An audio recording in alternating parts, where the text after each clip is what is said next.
अखंडमंडलाकारं व्याप्तं येन चराचरं तत्पदं दर्शितं येन तस्मै श्री गुरुवे नमः। अज्ञानान्धस्य लोकस्य ज्ञानाञ्जनशलाकया चक्षुरुन्मीलितं येन तस्मै श्री गुरुवे नमः। शिव शक्तिधाम उमरेड रोड बुटीबोरी में 7 दिवसीय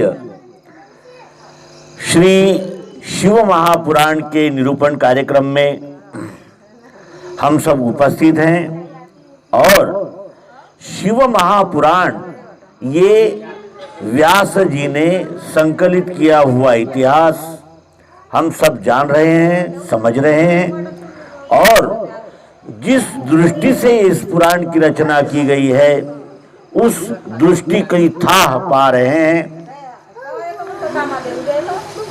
अब तक हमने देखा कि शिव जी ये वैराग्य धारण करके कैलाश पर जाकर रहते थे और समय पाकर काशी में आते थे और जो जिज्ञासु मुमुक्षु अध्यात्म विज्ञान आत्मविज्ञान को जानना चाहते थे उनके लिए गुरुकुल चलाते थे काशी में।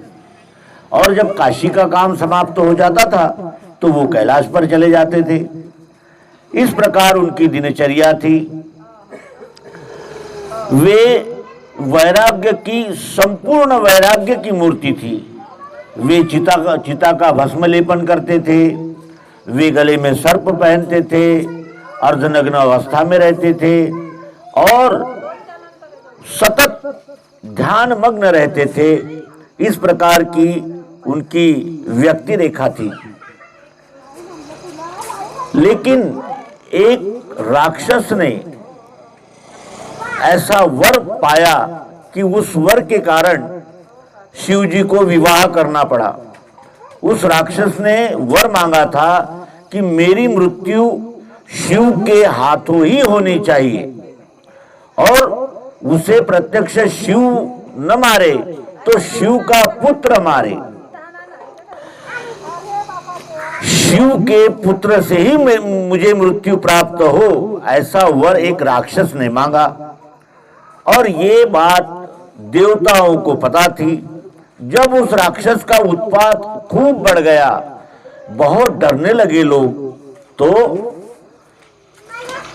शिव जी के पास ये सभी देवता गए और हाथ जोड़कर कहने लगे कि महादेव, हमारी चिंता को समाप्त करने के लिए आप ही उपाय कर सकते हैं। आप विवाह कीजिए और आपके पुत्र के हाथ से ही इस राक्षस का वध होगा। इस प्रकार शिवजी विवाह के अनुकूल हुए। तो उधर राजा हिमाचल और मैना रानी, ये राजा रानी इनकी लड़की पार्वती, राजा हिमाचल और मैनावती इनकी लड़की कौन थी? पार्वती। राजकन्या थी, अत्यंत कोमल। प्रारब्ध से कहिए या संतों की संगत से कहिए या उस लड़की का भाग्य चमकना ऐसा कहिए, तो बचपन से ही उसकी इच्छा थी कि वो शिव से विवाह करे। शिव के साथ ही विवाह करने की उसकी जो इच्छा थी वो दिन ब दिन मजबूत होती चली गई। तो उसके मन में तो वो तो मन से अब शिव को ही अपना पति ने स्वीकार करके वो हमेशा अपने आप को कहती थी कि मैं शिव की पत्नी बनूंगी। वो जानती ही नहीं थी कि शिव कौन है, कैसे हैं। लेकिन एक मन में ध्यास था कि शिवजी से जो मुझे मिलेगा वो दूसरे से नहीं मिलेगा, क्योंकि ज्ञान ये जीवन का उद्धार करता है और शिवजी महाज्ञानी थे, ज्ञानी विज्ञानी थे। और उसका जब भाग्य यानी उदय होने का समय आया पार्वती का, तो देखिए क्या हुआ। एक दिन नारद जी हिमाचल के घर पधारे और ऋषि को आया देखकर हिमाचल, राजा हिमाचल और उनकी पत्नी मैनावती, इनको बड़ा खुशी हुई, बहुत खुशी हुई। बातों ही बातों में विषय निकला कि महाराज हमारी लड़की जो है वो विवाह के योग्य हो गई है, अब कोई अच्छा सा वर देखकर उसका विवाह कर देना हमें आवश्यक है। तो नारद जी ने सोचा कि क्यों न लड़की से ही बात करें। तो पार्वती को बुलाया एकांत में और पूछा कि तुझे कैसा वर चाहिए। तो पार्वती ने कहा कि मैं तो शिव जी के ही स्वप्न देख रही हूं, मैं शिव जी को ही पति प्राप्त करना चाहती हूं, और ये कार्य कैसे हो ये आप हमको सलाह दीजिए। किसने पूछा? पार्वती ने पूछा नारद जी से। नारद जी ने बताया कि तुम योग्यता प्राप्त करो, शिव को पाना इतना सरल नहीं है। शिव को पाने के लिए तुम्हें उनके योग्य बनना पड़ेगा। अगर आप योग्य नहीं हो तो आप नहीं पा सकते। तो पार्वती ने पूछा कि योग्य बनने के लिए क्या करूं? तो नारद जी ने कहा कि तुम्हें उग्र तपस्या करनी होगी। अब तपस्या का अर्थ हम क्या करते हैं? जंगल में जाना, कंदमूल खाना, ऐसा ही अपना अर्थ है, लेकिन वैसा अर्थ नहीं है। तप का अर्थ होता है जो हम चाहते हैं उसको प्राप्ति के लिए प्रयत्न करना।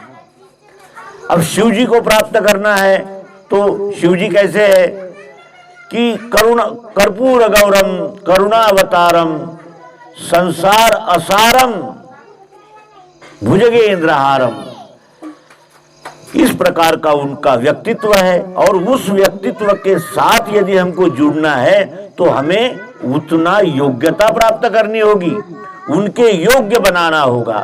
तो फिर कैसे योग्य बनेंगे?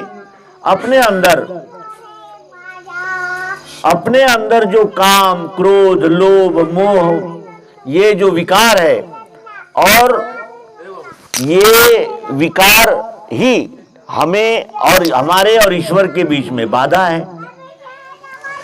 इसलिए इनको हटाना है तो वो उसके लिए चिंतन करना पड़ेगा, अकेले में बैठना पड़ेगा, अपने अंतःकरण को निर्मल करना है। और दूसरा, शिव जी कौन है?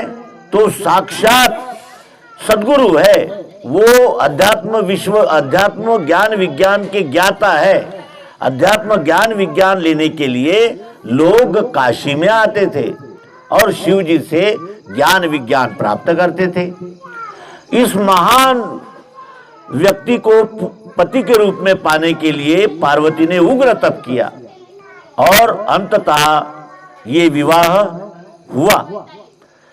एक तरफ तो शंकर जी, शिव जी जो कभी शादी न करने की प्रतिज्ञा करके कैलाश पर बैठे थे, और एक राजा की लड़की शिव जी की पत्नी होना चाहती थी। लेकिन वो कहते हैं ना, जब होनी होती है तो वो होकर रहती है। नारद जी शिव जी के पास गए, उन्होंने विषय निकाला कि इस प्रकार की पार्वती नाम की एक कन्या है, राजा हिमाचल की बेटी है, वो आपसे विवाह करना चाहती है। और मना लिया उन्हें। शिव जी को पता था कि मेरे पुत्र के हाथ से ही वो राक्षस मारा जाना है, तो मुझे तो विवाह करना ही पड़ेगा। इस प्रकार वो शादी के लिए बारात तैयार हुई। वो बारात में, शिव जी के बारात में कौन रहेगा? गण है तो बड़े भयानक चेहरे वाले, अनेक प्रकार के यानी दैत्य है, कोई भयानक चेहरे करके नहीं। इस प्रकार की वो ऐसी बारात थी कि जिस बारात को देखकर अच्छे से अच्छा बलवान भी डर जाए, इतनी भयानक।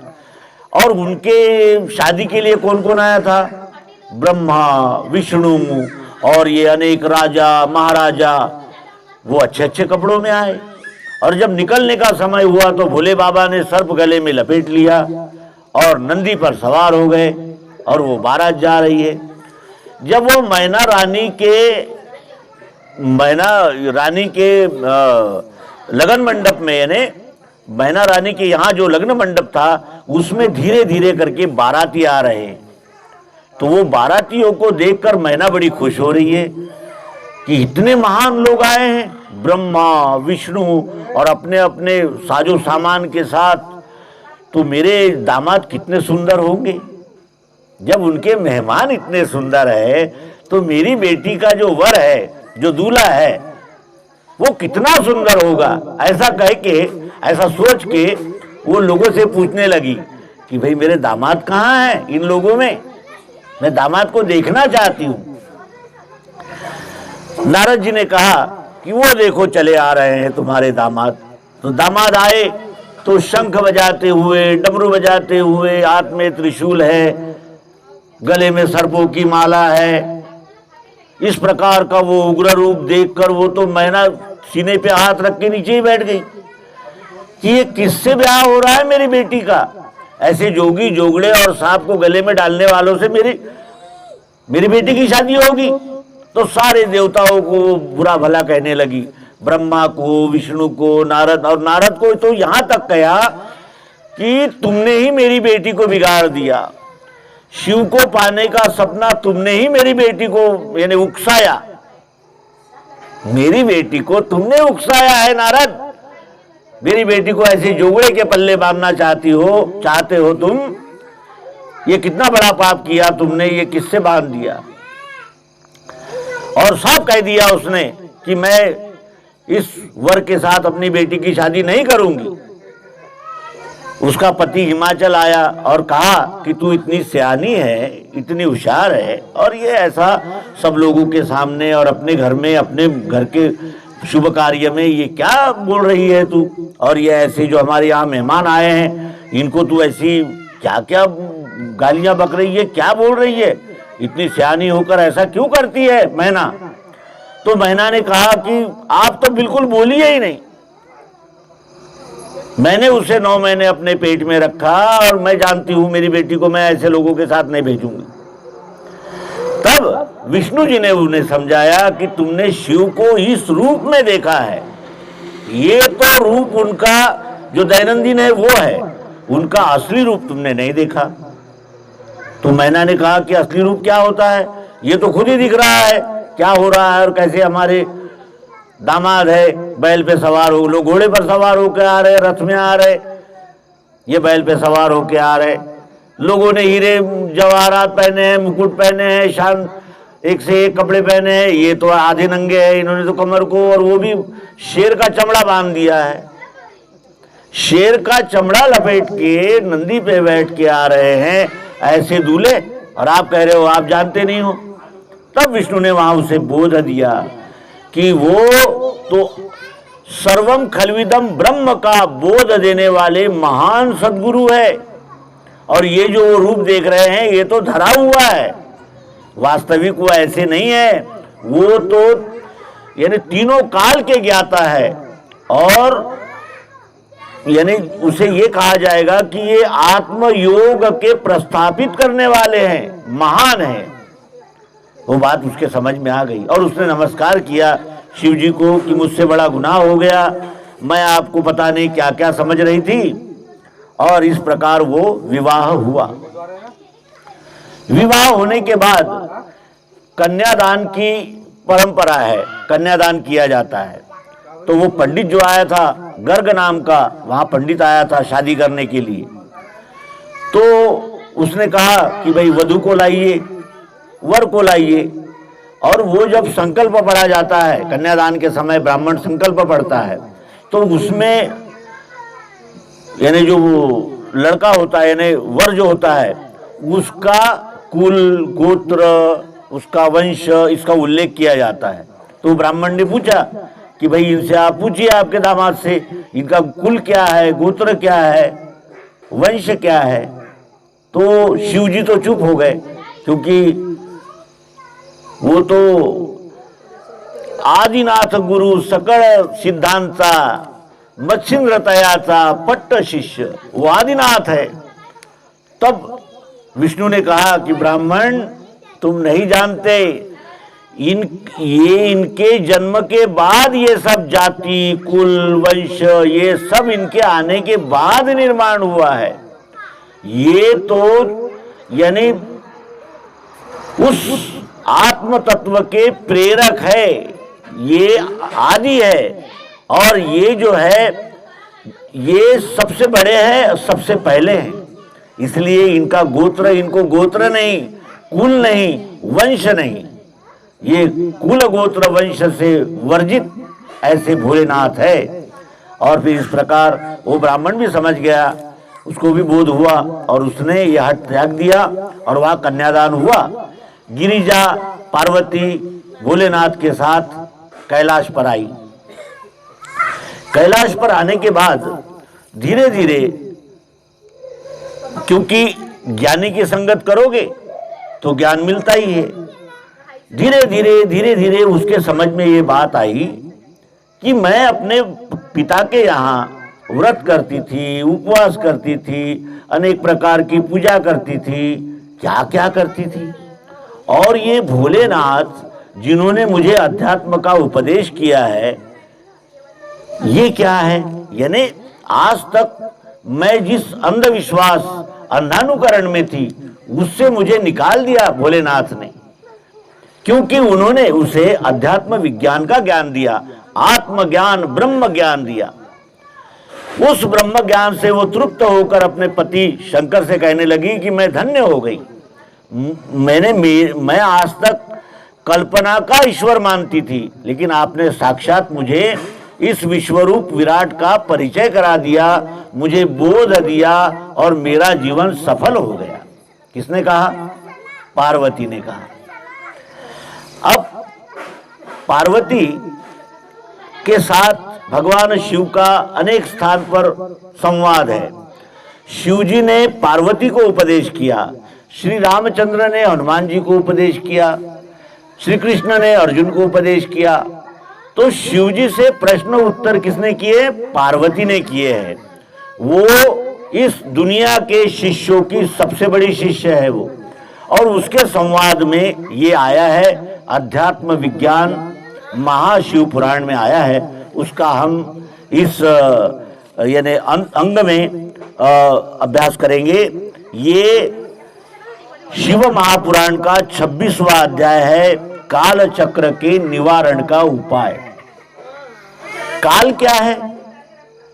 जब इस शरीर को नींद आती है तब हमें याद रहता है कि हम कौन हैं, कौन है, हमारा कितना बड़ा बंगला है, हमारे यहाँ कितने नौकर है, ये याद रहता है?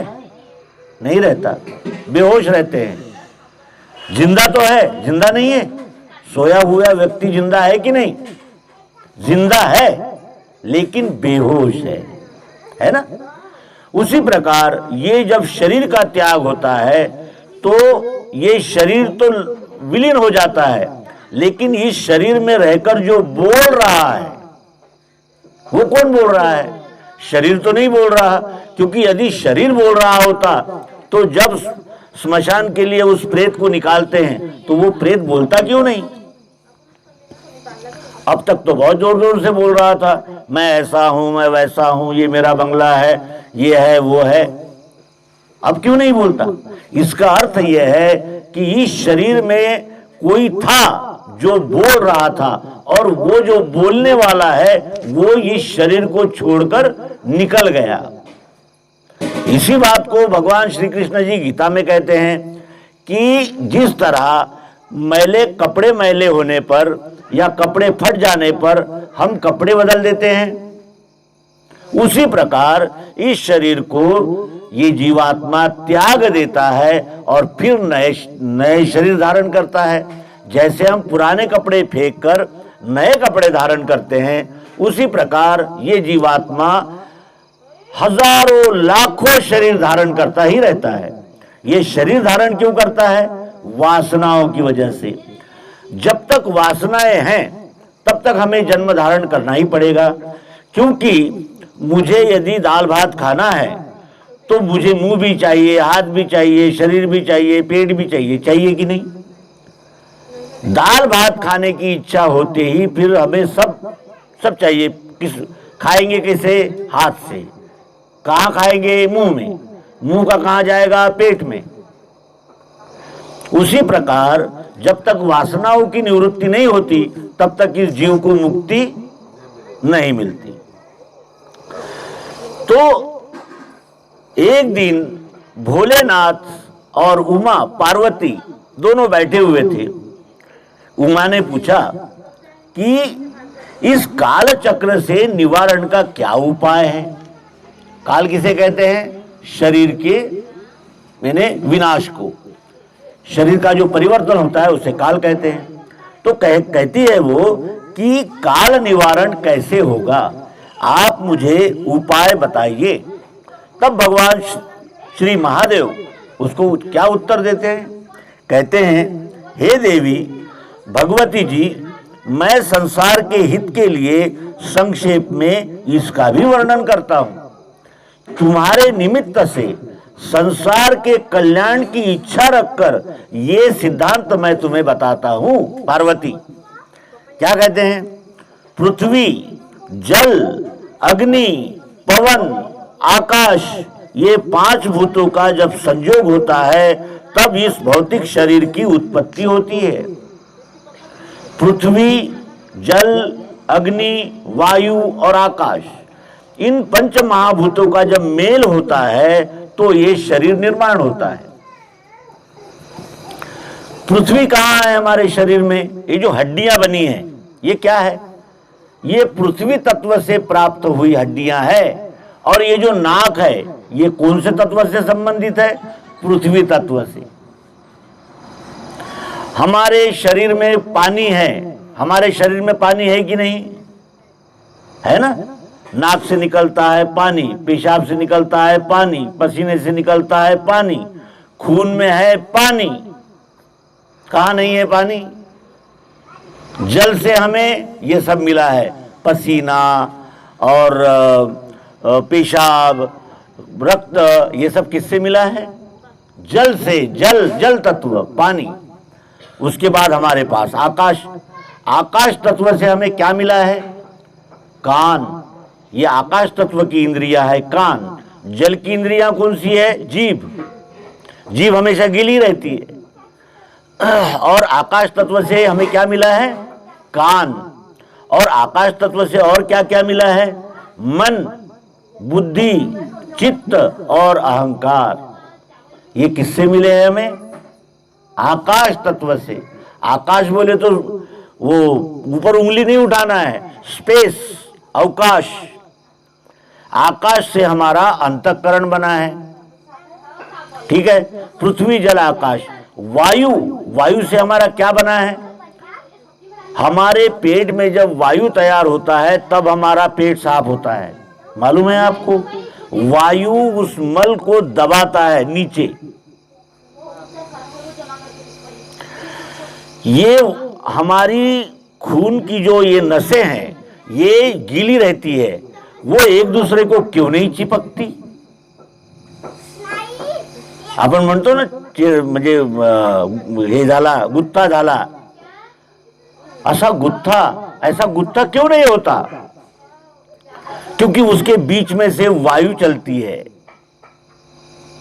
वायु 5 प्रकार की होती है जिसे पंच प्राण कहते हैं। कौन कौन से है वो? प्राण, व्यान, उदान, समान और अपान। प्राण क्या है? जो सांसें हम लेते हैं छोड़ते हैं, इसे क्या कहते हैं? प्राण। व्यान क्या है?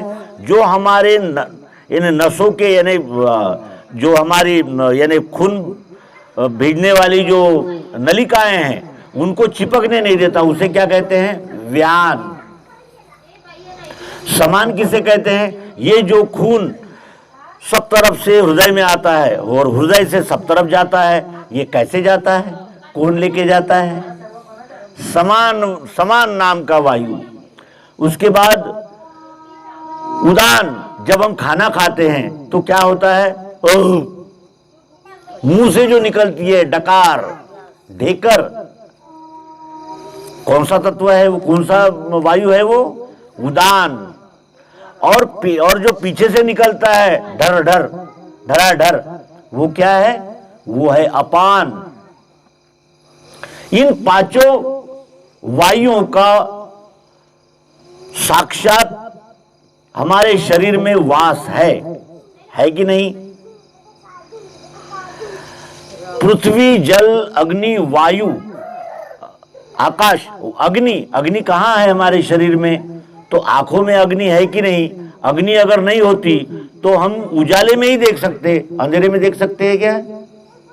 अच्छा, आंखों में अगर ज्वाला फूली है तो देख सकते क्या? उजाले के सहारे से ही आंखों को रूप दिखता है, बरोबर है? इसका अर्थ क्या है? अग्नि से क्या बनी है हमारी? आंखें। और अग्नि से क्या क्या बना है? हमारी बुद्धि, जब बूढ़ा हो जाता है व्यक्ति तो उसकी बुद्धि काम नहीं करती। क्यों? क्योंकि अब अग्नि का प्रमाण कम हो गया। अग्नि से हमें बुद्धि मिलती है। अग्नि और कहां पर है? हमारे पेट में जो हम खाना खाते, ये कौन पचाता है? कौन पचाता है? अग्नि। क्योंकि हम देखते हैं कि इस धुनी में जब लकड़ियों की आहुति पड़ती है तो वो लकड़ियों को कौन राख में बदलता है? अग्नि। हमारे अन्न को कौन पचाता है? अग्नि। और अग्नि अगर न हो, अगर हाथ ठंडा हो जाए तो लोग क्या कहते हैं? इस तरह पृथ्वी, जल, अग्नि और वायु और आकाश, इन पंच महाभूतों से ये शरीर बना है। तो क्या यही शरीर बना है? कुत्ते का, बकरी का, घोड़े का, मछली का, कबूतर का, पेड़ का बना है कि नहीं? तो इस प्रकार श्री शंकर भोले भगवान पार्वती को बताते हैं, क्या कहते हैं कि पृथ्वी, जल, अग्नि, पवन, आकाश, यह पांच भूतों का जब संयोग होता है तब इस भौतिक शरीर की उत्पत्ति होती है।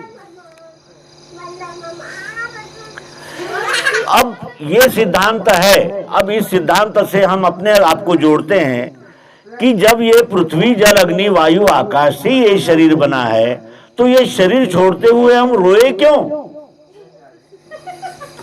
क्या ये पृथ्वी, जल, अग्नि, वायु, आकाश हमारे गुलाम हैं? हम इनको ऑर्डर दे सकते हैं?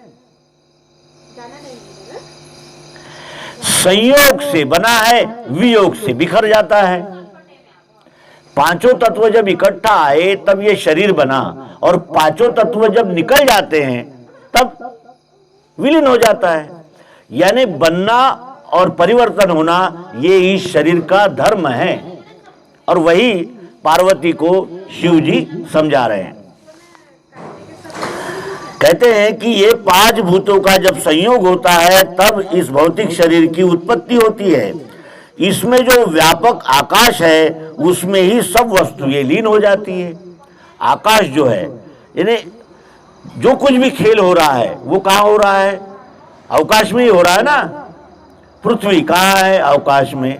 वायु कहाँ है? अवकाश में। अग्नि, सूर्य कहाँ है? अवकाश में। तो उनका ऐसा कहना है कि जब सभी तत्व लय को प्राप्त करते हैं आकाश में, और वो जो व्यापक आकाश है उसमें ही सब वस्तुएं लीन हो जाती है।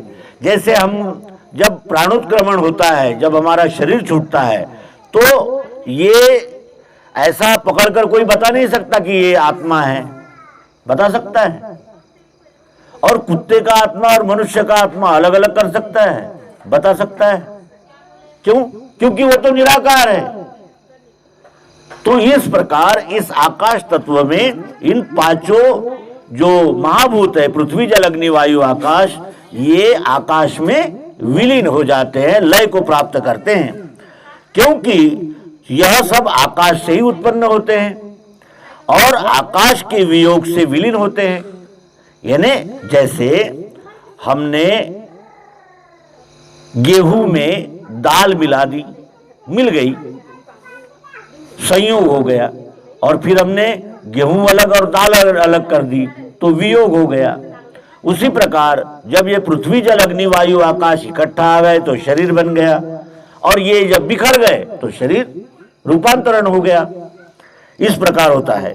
ये सुनकर उमा जी, पार्वती जी ने कहा, हे नाथ, वह जो स्वर्ग का भी स्वामी है और जिससे आकाश भी नष्ट हो जाता है, उस घोर रूप कला कराल काल को आपने जला डाला और तब कहीं जाकर अपनी प्रकृति में स्थिर हुआ।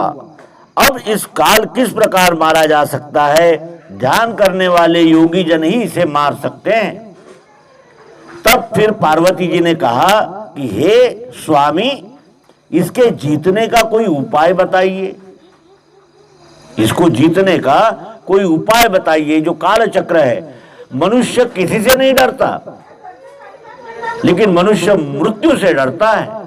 चाहे वो अंबानी हो, अदानी हो, मोदी हो या कोई भी हो, मौत से डर लगता है।